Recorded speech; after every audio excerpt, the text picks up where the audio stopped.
홈에서 쿠웨이트를 상대로 기분 좋은 대승을 거뒀습니다. 이후 인터뷰에 나선 이강인은 소신과 앗을 중간에 걸친 발언으로 팬들의 설왕설래를 불렀습니다. 경기 후 홍명보 감독과 함께 인터뷰를 나선 선수는 승리의 주역 중 한 명인 이강인이었습니다. 이강인은 이 자리에서 논쟁의 여지가 있는 인터뷰를 남겨 눈길을 끌었는데요. 경기장 분위기 때문이었습니다. 홍명보 감독은 한국 축구대표팀 지휘봉을 잡은 후 그라운드에 나설 때마다 팬들의 야유와 마주쳐야 했습니다. 불공정 선임 논란 때문이었습니다. 기존의 프로팀 울산을 이끌던 홍명보 감독은 대표팀 지휘를 맡고 싶지 않다는 의사를 밝혔지만 이임생 이사와의 비공식적 면담 이후 마음을 돌려 대표팀 감독에 올랐습니다. 이 과정에서 대한축구협회의 엉성한 행정력이 그대로 노출됐습니다. 특히 박주호 전 축구협회 전력강화위원은 자신의 유튜브를 통해 감독 선임 과정에 대한 충격적 진실을 모두 폭로하며 크게 주목받았습니다. 이후 축구협회 관계자들은 국회 감사에 불려가는 등 한바탕 흔들리고 체제 개혁 이야기가 끊임없이 불거졌습니다. 그러나 정몽규 축구협회장은 사연임에 성공했습니다. 홍명보 감독은 이후 행보마다 질타의 중심에 올랐습니다. 이강인은 이를 두고 기자회견 막바지에 어쩔 수 없이 저희도 협회 소속이고 감독님은 저희의 보스시다라며 너무 비판을 하시면 선수들에게도 타격이 있다. 긍정적인 부분을 많이 봐주셨으면 좋겠다는 얘기를 꼭 드리고 싶다. 그래야 월드컵에 가서 잘할 수 있다며 강조했습니다. 또 믹스트존에서도 나뿐만 아니라 모든 선수들이 그렇다. 특히 기자분들과 유튜브 쪽에서 협회에 대해 얘기하신다. 결국 팬들은 기사를 보고 얘기를 들으신다. 선수들은 좋은 분위기에 많은 팬들이 응원해주시고 관심 가져주시길 원한다. 당연히 협회도 더 잘해야 한다고 생각한다. 선수들도 알고 있으며 협회에 그렇게 말하고 있다. 비판은 할 수 있지만 과도한 비판은 좋지 않다고 말했습니다. 이 발언이 전해지는 즉시 축구팬들 사이에서는 논쟁이 오갔는데요. 일각에서는 선수 입장에서는 어쩔 수 없다 이강인을 총알바지로 내세우고 축구협회는 또 숨어서 입장 전달만 하고 있다는 옹호 발언과 좀 더 투명한 축구협회를 원했는데 어떻게 마냥 옹호만 할 수 있느냐 이번 발언은 괜히 한 것 같다 자기 소신을 걸고 말한 박주호 선배를 바보로 만들었다는 질타가 이어졌습니다. 또한 어쩔 수 없이 라고 말한 게 가장 큰 것 같다. 어쩔 수 없이 보스라는 것이다. 결국 여러분들이 우리 보스를 협회를 혼쭐 내달라는 뉘앙스 같다.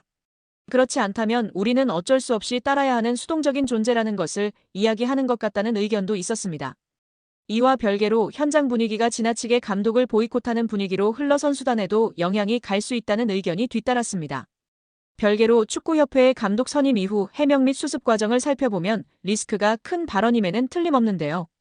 홍명보 감독을 선임할 당시 축구협회는 전강위 1차 회의에서부터 국내 감독들의 플레이, 스타일, 축구 철학 등을 너무도 잘 알기 때문에 국내 감독들의 자료는 크게 확인하지 않았다라며 한 외인 감독은 장문의 분석 자료를 제시하며 홍 감독의 면담이 특혜라고 주장했는데 물론 자료를 잘 준비하면 그 감독과 에이전트가 의욕, 성의가 있다고 볼 수 있지만 그게 대표팀 감독으로의 능력과 경쟁력이 있다는 근거는 아닐 것이라고 답변한 바 있습니다. 설상가상으로 축구협회는 한 나라의 대표팀을 이끄는 감독 후보군 모두에게 똑같은 질문을 요구하는 면담을 적용하는 것이 최선은 아니다라는 해명을 내놓기도 했습니다. 한 나라의 대표팀을 이끄는 감독을 뽑는 과정은 그 어떤 절차보다도 공평하고 모두에게 똑같고 일관적이어야 합니다. 또 박주호 전 위원의 폭로의 명예훼손이 아닌 비밀 유지 서약을 이유로 대며 법적 조처를 언급하던 축구협회입니다. 끝내는 이마저도 불발됐습니다. 문체부의 감사 이야기가 돌자 서둘러 해명문을 들고 왔지만 대중을 이해시키는데도 실패했습니다. 그럼에도 정몽규 협회장 체제는 이어지고 있으며 뚜렷하게 바뀐 부분은 현재로서는 없습니다. 해오던 사람이 계속해서 자리를 지키며 현상을 유지하고 있습니다.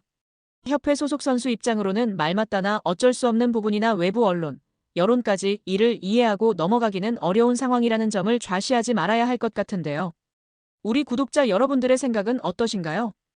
다시금 한국 축구 레전드 중 한 명인 기라드, 기성용의 발언이 재조명되고 있습니다. 기성용이 직접 한 유튜브 방송에 출연하여 이강인에 대해 얘기했었는데요. 이강인의 성장과 잠재력을 감탄하며 한국 축구 선수들이 유럽에서 어떤 평가를 받을 수 있는지에 대해 전했습니다. 기성용은 이강인에게 자신감과 경기 운영에 필요한 성격적인 요소들을 갖추는 것의 중요성을 강조하며 중앙 미드필더가 중요한 역할을 한다고 언급하였습니다. 그러나 중앙 미드필더가 되려면 실력뿐만 아니라 성격과 체력적인 부분에서 많은 노력이 필요하다고도 발언했는데요. 기성용은 이강인이 발렌시아에서의 데뷔와 그의 성장을 언급하며 한국 선수들이 경기에서 더 많은 인정을 받고 유럽 리그에서 성공을 이룰 수 있기를 기대한다고 발언했었습니다. 기성용 선수가 이강인 선수에 대해 이야기한 점과 더불어 다양한 이강인 관련 소식 자세히 알아보도록 하겠습니다. 기성용 선수는 이강인 선수 데뷔 때를 먼저 언급했는데요. 강인이 같은 경우에는 어렸을 때부터 발렌시아에서 데뷔를 했잖아요. 그러니까 그 전에 이제 유스 시절 때 강인이가 어떻게 컸고 어떤 기량을 보여줬는지 보다는 저는 이것보다는 어쨌든 그 나이에 흥민이도 마찬가지고 그 어린 나이에 스페인이라는 무대에서 발렌시아잖아요. 이거는 정말 좋은 팀이잖아요. 발렌시아는 스페인 유스에서도 알아주는 명문팀이에요. 거기서 인정받고 대우받으며 데뷔했다는 것 자체가 이미 엄청나게 충격적인 사실이에요. 저는 외국에서 생활을 해서 더욱 와닿았어요. 정말 엄청나게 충격적이었어요. 그리고 이제 그 강인이의 플레이를 보면서 이 친구가 이렇게 볼을 차는구나라는 거를 봤을 때 두 번째 충격을 받았어요. 더 놀라운 건 강인이의 플레이가 작년하고 올해하고 점점 다른 것 같아요. 완전히 다른 모습으로 엄청나게 성장하고 있다는 게 보여지고 느껴져요. 피지컬적인 부분이나 또 경기를 운영하는 부분이 아직 어린 나이임에도 불구하고 엄청나게 빠르게 습득하고 성장하는 것 같아 놀라워요. 한번 이렇게 흡수해서 그거를 경기장에서 자기 것 만들고 성장하고 이게 정말 너무 빠른 것 같아요. 그게 사실은 어려운 건데 이렇게 단시간이 되었다는 게 정말 놀라워요. 그리고 19살, 20살, 21살, 23 이렇게 25살 계속 변하거든요. 강인이가 딱 지금 피지컬적인 부분에서 변화가 저는 있었다고 봐요. 2001년생이니까 물론 본인의 노력도 당연히 있었겠죠. 그러다 보니까 어떤 폭발력이나 그 다음에 드리블을 할 때 이제 결국에는 이 몸이 받쳐줘야 드리블을 할 수 있는 거잖아요. 그런 부분에 있어서는 확실히 작년, 재작년, 작년 올해가 좀 다른 느낌인 것 같아요. 강인이가 보고 있는 미드필더 중앙 포지션은 경쟁이 높고 수비, 중앙 미드필더로서는 기술적으로 뛰어나야 하고 스피드가 좋은 측면과는 다른 특별한 능력이 필요해요. 미드필더는 공격과 수비를 동시에 수행하며 경기 운영의 핵심적인 역할을 해요. 미드필더는 중앙과 사이드에 유리한 시야를 가지고 있어 팀의 빌드업 및 수비에 기여해야 해요. 최근에는 수비적이면서도 공격적이고 영리한 미드필더들이 선호되고 있는 것 같아요. 하지만 이러한 역할은 위험을 감수해야 하기 때문에 풀어나오는 것이 어렵고 점수를 받는 것도 무척이나 힘들다며 미드필더 역할의 중요성, 어려움을 이야기했습니다. 이를 통해 이강인 선수가 중용받는 이유도 명확하게 알 수 있었던 것 같습니다. 현대 축구에서 가장 중요시 되고 있는 볼간수와 탈압박이 가장 장점인 이강인 선수이기 때문에 중용받을 수밖에 없고 여기에 기술적 우위와 적극적인 수비가담까지 있으니 정말 엘리케 감독이 사랑하지 않을 수 없을 것 같습니다. 천재 미드필더 이강인이 세계적인 플레이메이커와 함께 국제축구 역사통 계연맹 IFFHS 플레이메이커상 후보에 나란히 오르며 화제입니다. IFFHS는 지난달 말 공식 홈페이지를 통해 이강인, 리오넬 메시, 케빈 더 브라위너, 주드 벨링엄 등으로 구성된 2024년 월드 베스트 플레이메이커 후보 15인을 발표했습니다. 월드 베스트 플레이메이커상은 통계연맹이 2006년부터 매년 세계 축구를 빛낸 최고의 플레이메이커에게 수여하는 상으로 수상자에겐 황금공 트로피가 수여됩니다. 세계 축구 전문가의 투표로 최종 수상자를 선정하며 통상 연말에 수상자를 발표하는데요.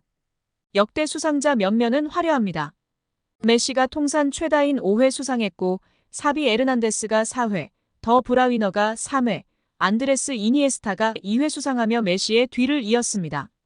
지네딘 지단, 카카, 토니 크로스, 루카 모드리치 등이 한 차례씩 수상했습니다. 더 브라위너는 지난해 시상식에서 181점을 받으며 100점을 받은 메시를 81점 차로 따돌렸습니다. 베르나르도 실바가 78점으로 3위에 올랐습니다.